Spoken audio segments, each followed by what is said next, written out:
हाय दोस्तों, आप सभी को फिर से मेरे चैनल माय एजुकेशन में स्वागत है। दोस्तों, पिछले वीडियो में हमने डिस्कस किए थे elegy written in a country churchyard का 2 पार्ट्स।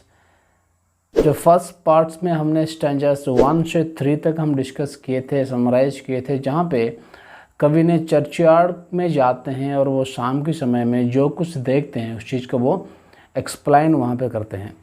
एंड स्टैंजास 4 से 7 पार्ट 2 जो है वहाँ पे कवि ने एक्सप्लेन करते हैं कि गांव वाले जो मरे हैं उनके लाइफस्टाइल के बारे में, जब वो जिंदा थे तो उनके लाइफस्टाइल के बारे में वो वहाँ पे एक्सप्लेन करते हैं। स्टैंजास 4 से 7 जो कि पार्ट 2 में आता है।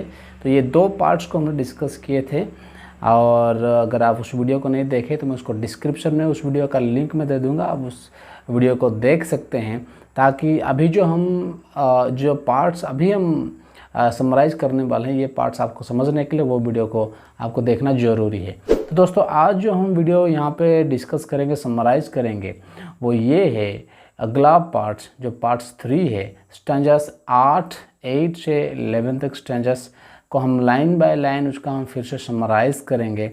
और मैं इससे पहले कि आपको बता देना चाहता हूँ कि दोस्तों, आप ये पार्ट्स जो मैंने बनाया, ये पार्ट्स की जो थीम है, मेन थीम को समझना पड़ेगा। अगर एक बार आप मेन थीम को समझ लिए तो आपको फिर बाद में एग्ज़ाम्स के लिए ख़ास करके आपको कोई प्रॉब्लम नहीं होगा। एक बार आप समझ लिए थीम तो फिर आपको लाइन को भी आपको समझ में आराम से आ जाएगा। इसलिए आपको थीम को समझना बहुत ज़रूरी है। तो बिना किए देरी आज की वीडियो में शुरू करते हैं।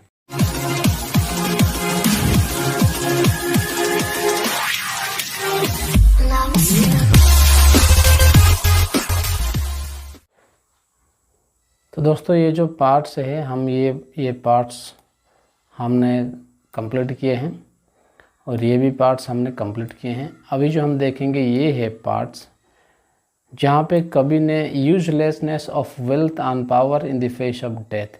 उसका मतलब दोस्तों, ये जो 8 से 11 तक जो स्टैंजास है, ये सारे स्टैंजास में कवि ने क्या बताने की कोशिश करते हैं कि सारे जो वेल्थ है और पावर है वो मृत्यु के सामने बेकार है।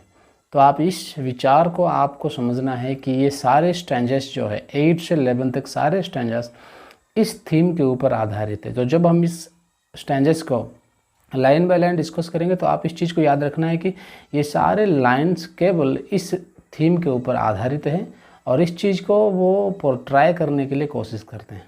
ओके, तो चलिए हम इसको हम समराइज़ करते हैं। इस एलिज रिटन इन कंट्री चर्चयार्ड जो कि थॉमस ग्रे के द्वारा लिखी गई है, उसका स्टैंजास 8 से 11 जो कि पार्ट 3 में आता है, हम उसको लाइन बाय लाइन समराइज करेंगे।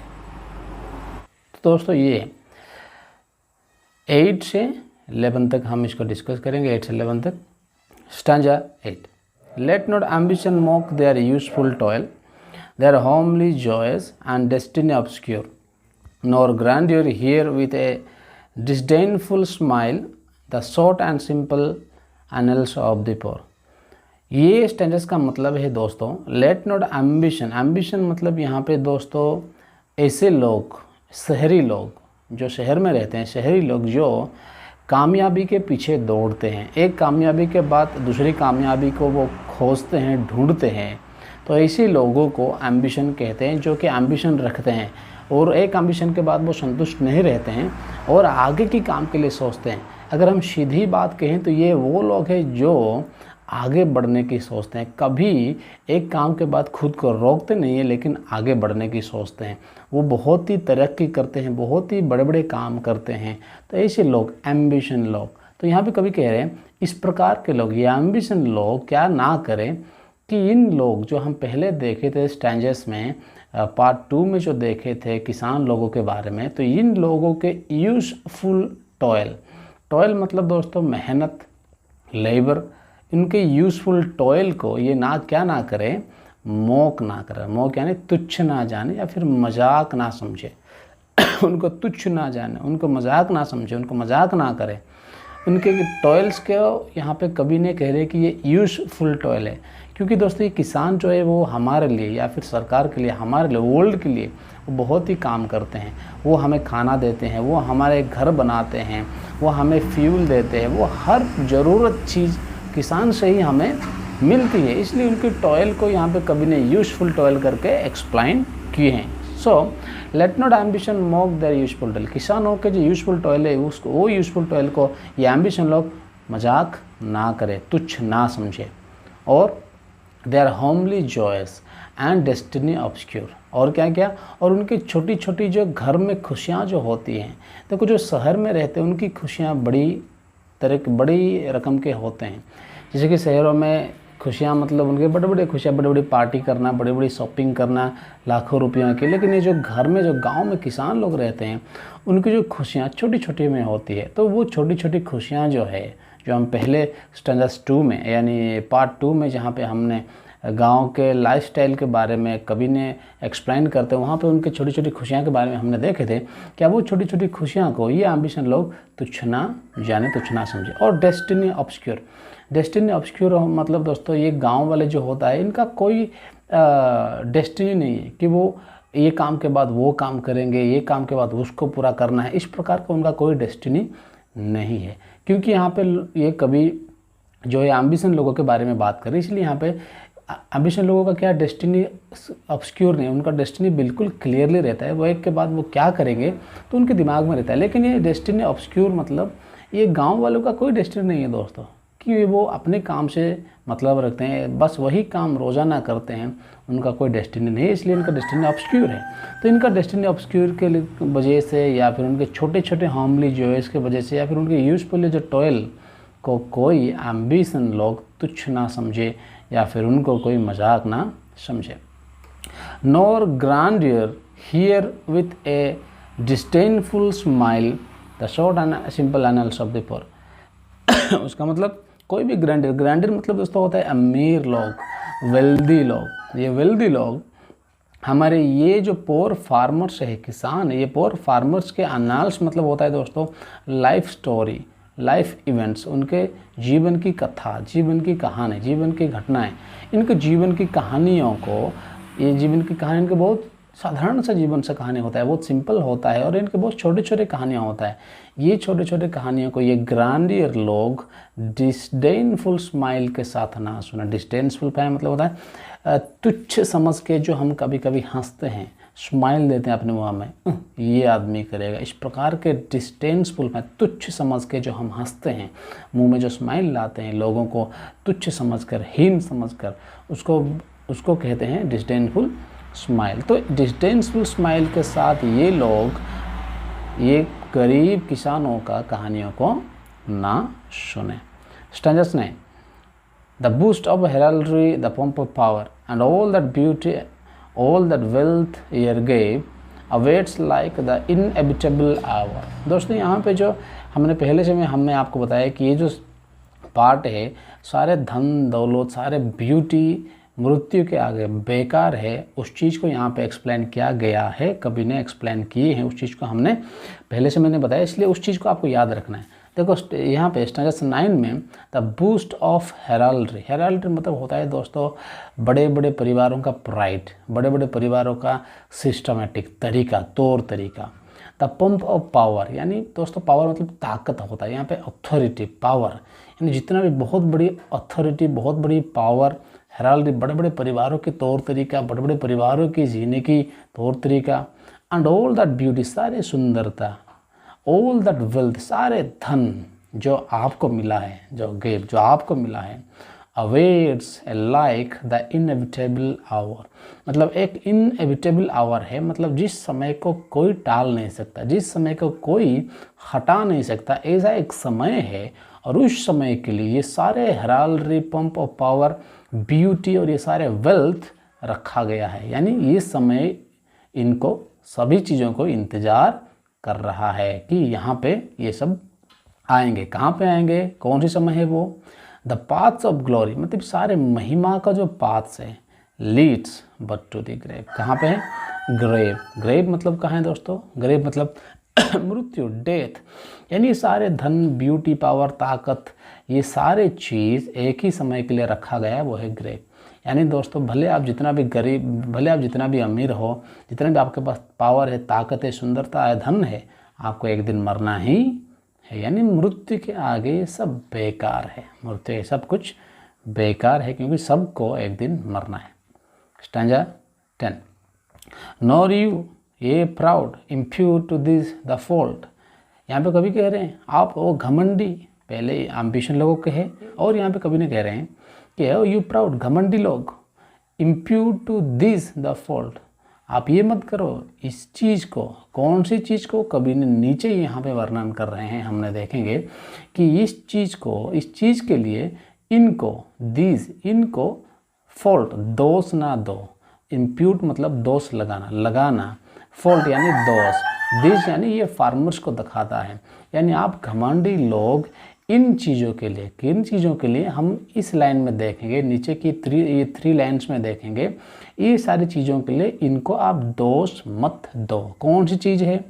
If memory o'er their tomb no trophies raise, अगर उनके टम्ब में, उनके समाधि में, उनके याद में, उनके मेमोरी में अगर कोई ट्रॉफीज़ को रेज किया नहीं गया।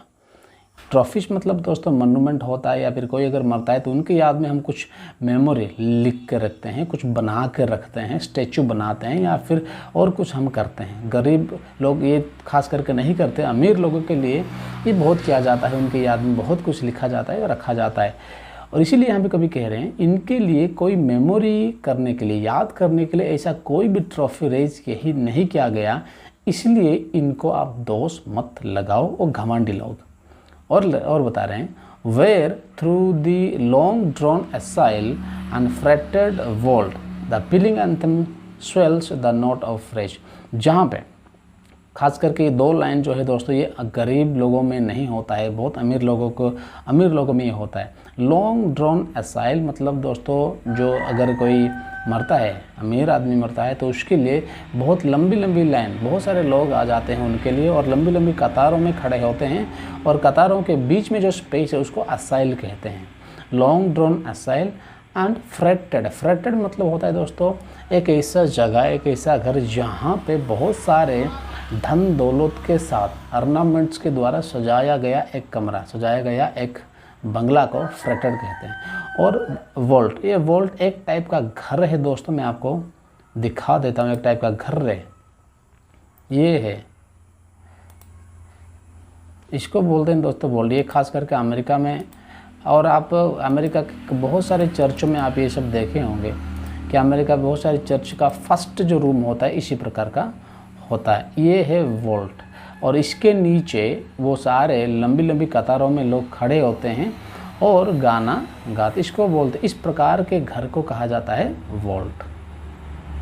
मैं आशा करता हूँ कि आप लोग ये समझ में आ रहा है, ठीक है। तो vault where through the long drawn aisle, लंबे लंबे कतारों में लोग खड़े होते हैं और क्या करते हैं दोस्तों, द पीलिंग एंथम स्वेल्स, वो क्या करते हैं, एंथम गाना गाते हैं। पीलिंग मतलब वो गाना इकोइंग होता है, उसके अंदर वो इको होता है, वो गाना गाते हैं, परमेश्वर की स्तुति करते हैं। यानी जब जब एक अमीर कोई मरता है तो उसकी याद में, उसके दफनाते समय में लोग क्या करते हैं दोस्तों, लंबी लंबी कतारों में खड़े होते हैं फ्रेटेड वॉल्ट के नीचे और पीलिंग एंथम गा के परमेश्वर की स्तुति करते हैं। लेकिन ये सारे चीज़ एक गरीब मरने पर नहीं होता है, इसलिए कभी नहीं यहाँ पे कह रहे हैं वो आप घमंडी लोग, इनको ये दोष ना लगाओ कि ये मरते समय ये कुछ भी नहीं किया गया, इसीलिए आप लोग क्या इनको दोष मत दो। Stanza 11. Can storied urn or animated bust back to its mansion call the fleeting breath। यहाँ पे कभी ने कह रहे क्या स्टोरेड अर्न और एनिमेटेड बस्ट। स्टोरेड अर्न मतलब दोस्तों होता है, अर्न मतलब होता है कलश, खास करके जहाँ पे मरने के बाद हमारे जो कुछ बचा है उसको रखे जाने, जहाँ पे रखा जाता है उसको अर्न कहते हैं। इसको कलश पे कहा जा सकता है या फिर इसको कफिन बॉक्स भी कहा जाता है। मरने के बाद कफिन बॉक्स में भी इंसान की वो सारे हड्डियाँ वगैरह बचता है तो उसको भी कहा जा सकता है। मतलब स्टोरेड यानी बहुत सारे सजाया हुआ कफिन बॉक्स या फिर एनिमेटेड बस्ट। बस्ट मतलब दोस्तों होता है, आप बाज़ार में जाते समय शहरों में या फिर गांव में बाज़ार में आप देखे होंगे कि शोल्डर के नीचे, शोल्डर के ऊपर एक स्टेचूस वगैरह बनाया गया होगा। चौरा में, चौक जगहों में इस प्रकार का मूर्ति वगैरह बनाते हैं उनकी मेमोरी के लिए। एनिमेटेड बस्ट, उनको एनिमेटेड बस्ट कहते हैं।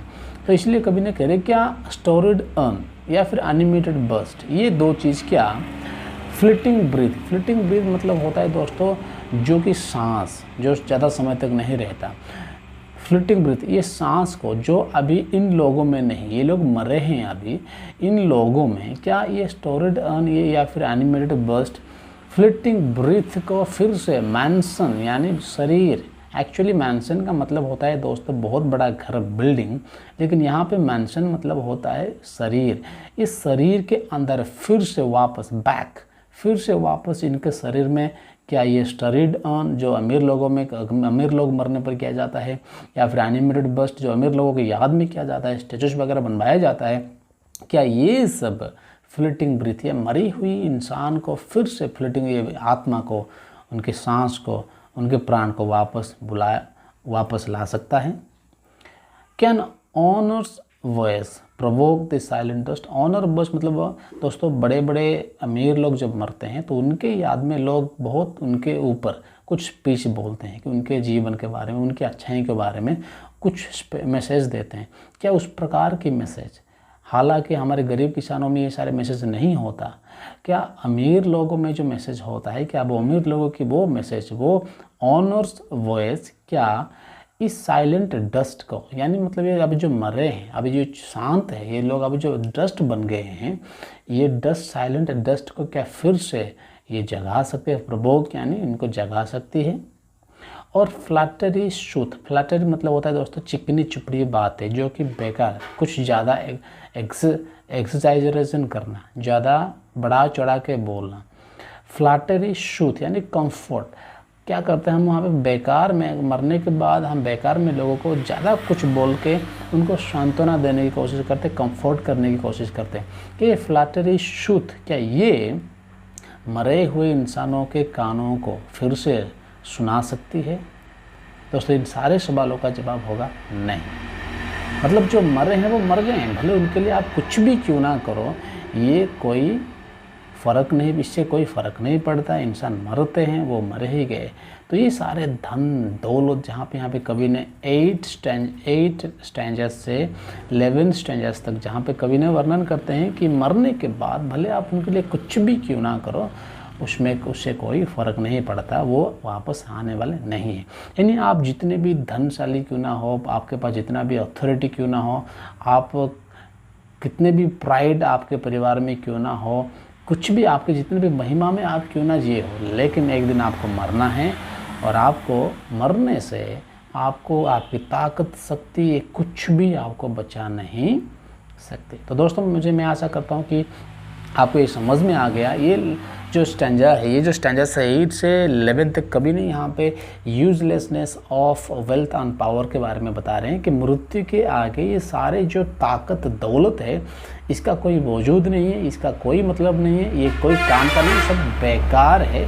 उस चीज़ को कभी नहीं यहाँ पे एक्सप्लेन करते हैं। तो दोस्तों ये वीडियो थोड़ा लंबा हो गया, इसलिए वीडियो को हम यहाँ पर रखते हैं। और अगर ये वीडियो आपको अच्छा लगा है तो प्लीज़ आप लाइक करें, और अभी तक हमारा चैनल को सब्सक्राइब नहीं किए हैं तो चैनल को सब्सक्राइब करें, और पास में जो घंटे उसको दबाना ना भूलें ताकि हमारे वीडियो का अपलोड आपको मिलता है।